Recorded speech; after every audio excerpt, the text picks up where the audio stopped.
Joining me now to go through the papers is Andrew Eborn, who is a barrister, broadcaster and futurist. Very good morning to you, Andrew. How are you doing?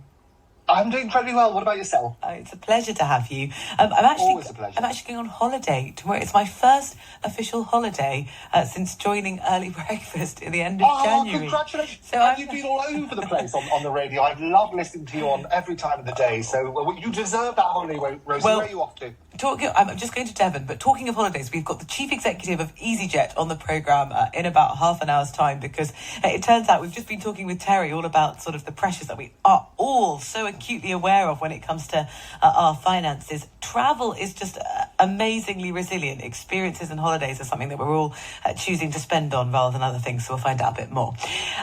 Andrew, let's start with what the latest from President Putin speaking overnight, and he vowed last night to punish the leaders of the rebellion that came within, I think it's fair to say, striking distance of Moscow.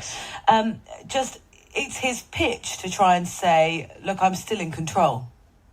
It certainly is. I mean, warring words, as you said. I mean, and all this glorious translation, choking bloody civil strife. We're going to avoid that and blaming the West and so on and so forth. But both sides are sort of basically flying their flags and saying this is what's happened. And defiant. I think President Putin is undoubtedly damaged as a result of this. And the fact that this has come out in the media at all, I find extraordinary, because they normally try and obviously suppress this sort of stuff. It does make him look very, very weak. But most Western intelligence agencies are still trying to sort of grapple with exactly what happened at the weekend. And I think there's all sorts of interesting shenanigans going behind the scenes. But as one newspaper wisely said, best stay away from open windows, the Daily Star screams.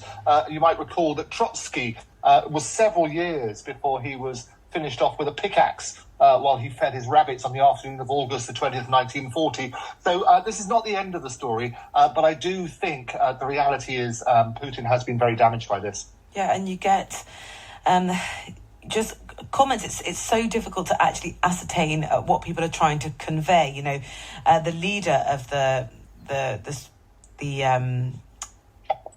what am I saying? The rebel forces, yes. The rebel forces, thank you. I think that's the best way. It was not our aim to topple the current regime. And you think, well, you know, how much now is it about the kind of repackaging of actions that happened based on how the mutiny started so fast and then disappeared quite so quickly? Well, we're going to be analysing this in about 15 minutes' time.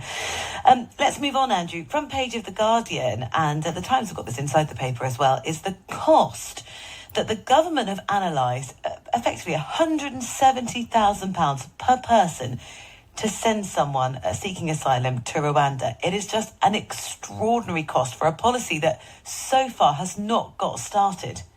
No, you're absolutely right. And what's extraordinary, we haven't heard about Rwanda for a little while. And of course, as soon as the story hits the headlines again, it's a negative one. They're talking about the long-awaited impact assessment of the illegal migration bill. And basically, ministers do not know for sure the overall cost of implementing the plans. But they're talking about this £169,000 it's going to cost. And obviously, this is one of Rishi Sunak's key 5 pledges to stop the boats. When it first was touted, lots of people thought this might be the solution. But for the cost of this, it's just going to get people seeing red yet again, I think. Yeah, one of his key pledges, and not much time to complete on them, truthfully. Well, that's certainly true. I think it's damage limitation all round, isn't it? A lot of people are saying, well, OK, if we've lost this one, the Tories are saying that let's look at what's going to happen at the next the election after this one. And that's why I think all these shenanigans behind the scenes are taking place. But certainly having key 5 promises, some of which are fairly easy to do, like getting inflation below 50% of what it was. But there are still all sorts of issues, and the boats are going to continue to bite. The real question for the government is, what is the cost of not having an effective deterrent? And is that more than the price of sending people to Rwanda? Well, at 169 grand, you're absolutely right. I mean, you need to look at that sort of stuff. But also, as they say, look, they're not quite sure how much this is costing. I think they've gone for the headline here. It'd be good to get the breakdown and so on and so forth. And as you say, put it into context. If we don't stop the boats, how much does that cost? And if we are trying to stop people coming over, And that was the whole thing about Rwanda. Nobody was really going to be sent there. It was supposed to be a deterrent to say, look, there's no point in coming here because you just get sent elsewhere. And this is the key message. It's to try and stop these illegal traffickers and so on and so forth, to say that people are going to be dissuaded from coming because it's not going to be as effective as it was previously. There's quite a lot of travel stories on the papers and in the papers this morning. I'm looking at the front page of the Telegraph here, Andrew, and it's talking about electric cars damaging roads twice as much as their petrol equivalents. And when we look at, I'm sure you have been blighted by potholes maybe on your road. This proves a bit of a problem because these electric cars, they're just so much heavier. Well, they certainly are. And again, if you talk about local elections and things like that, the biggest issues are not necessarily the macroeconomics, but it's always about local potholes and councils' failure to address those. But yeah, electric cars are coming to a lot of bad press recently because they're talking about the lack of batteries and power and how they're going to do this. And people like Rowan Atkinson are saying he's been disappointed by this. But this is the latest thing where they're turning around and saying electric cars are causing twice as much as their petrol equivalent, according to analysis. Not quite sure how they work that out. But apparently it doubles the wear on road surfaces, which obviously increases the number of potholes. Again, it's an estimated 12 billion price tag to fill in all these holes. It's another thing that gets people going, so people are going to read these. Yeah, and you wonder that's £12 billion before we consider the impact of having electric vehicles on the roads rather than petrol. Absolutely, and I think that's important to put in place as well. But we always have these headline figures, and you always wonder who's feeding these stories. Because obviously there was a big push for electric cars. A lot of people are saying, look, it is disappointing because they're not quite working in the way that they should, not least because of, as I say, power issues and the ability to make sure that we have power points in appropriate places. But this is the latest thing, and the latest thing, combine potholes and electric vehicles, and the media message is an interesting one. Well, do you know what really gets people going? Electric scooters. So when I lived in France, we used them all the time. I have to say, it was really kind of part of the culture. It's not the same in Paris anymore, but I was living in the south in Lyon. What's going to happen is, the problem is what can be really quite dangerous about them, and this is the same a little bit with cycling, is that you can't hear them coming. I'm looking inside the Times here. It says electric scooters are going to have artificially generated noises tested on the road to see if that will actually make them safer, because of course right now they're so quiet and they go really fast. Yeah, I mean, it's an extraordinary. It is a massive problem. These electric scooters are the bane of many people's lives. They walk and they go on the pavements and so on and so forth. And this is exactly what they're trying to do, is they're going to get these artificially generated noises. They're going to test them on the road.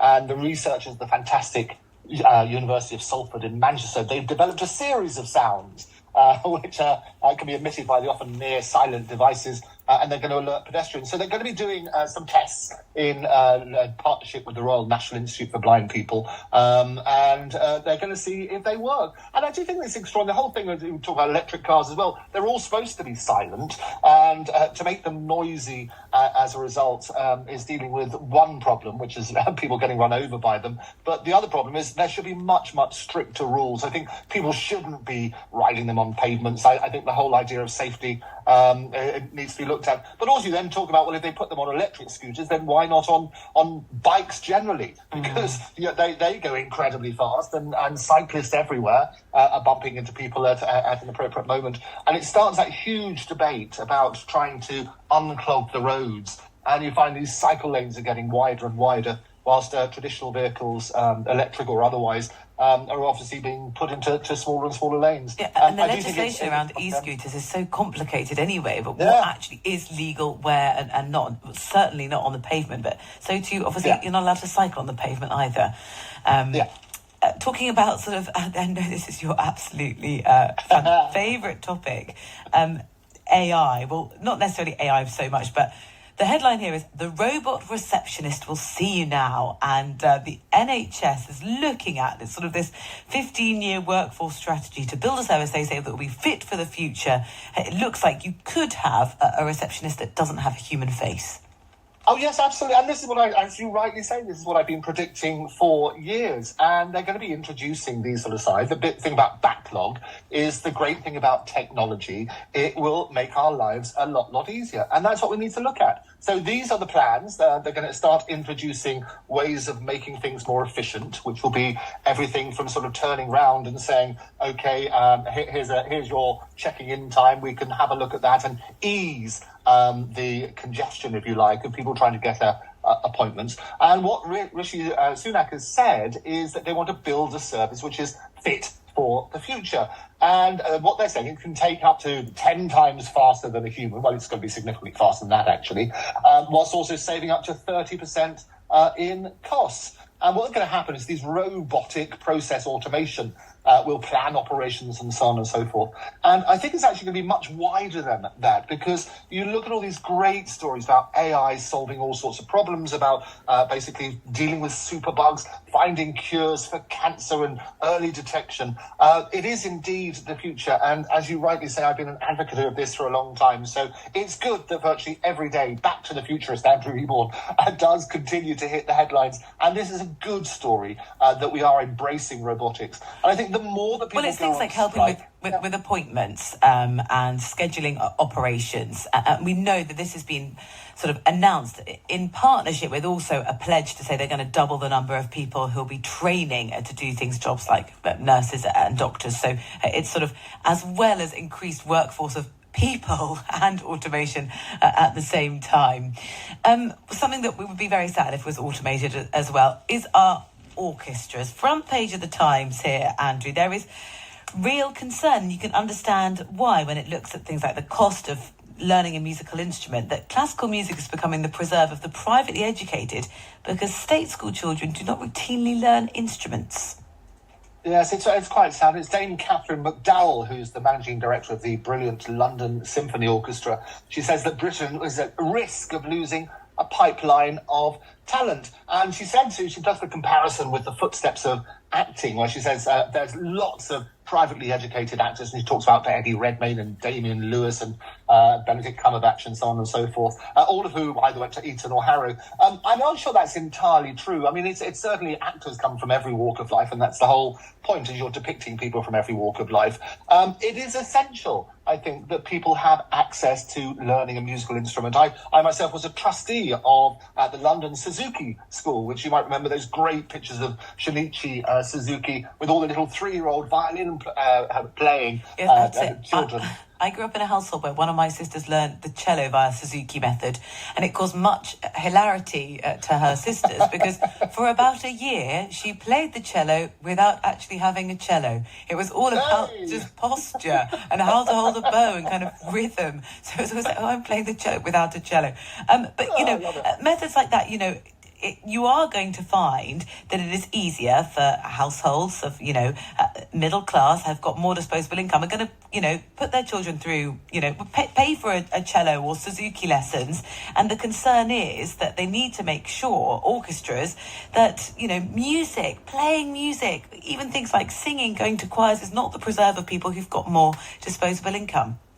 No, you're absolutely right. And a spokeswoman for the Department of Education said they remain committed to ensuring that every young person has access to a high-quality music education. And they've allocated only £79 million per year in funding the Music Hubs programme up to 2025. But you're absolutely right. I think people do need to do that. And in defence of Suzuki, rather than those who didn't have their cello, they tried to get people playing very early on. And I'd never learnt an instrument at school. But part of the Suzuki method is that you, as the parent, also have to learn. So I learnt how to play Twinkle, Twinkle, Little Star and other variations on the piano very, very early. And I would recommend, there are musical instruments available at different price ranges. The more that you can get involved and learning at school, certainly we need to shine a spotlight on it so that people don't lose access to these abilities.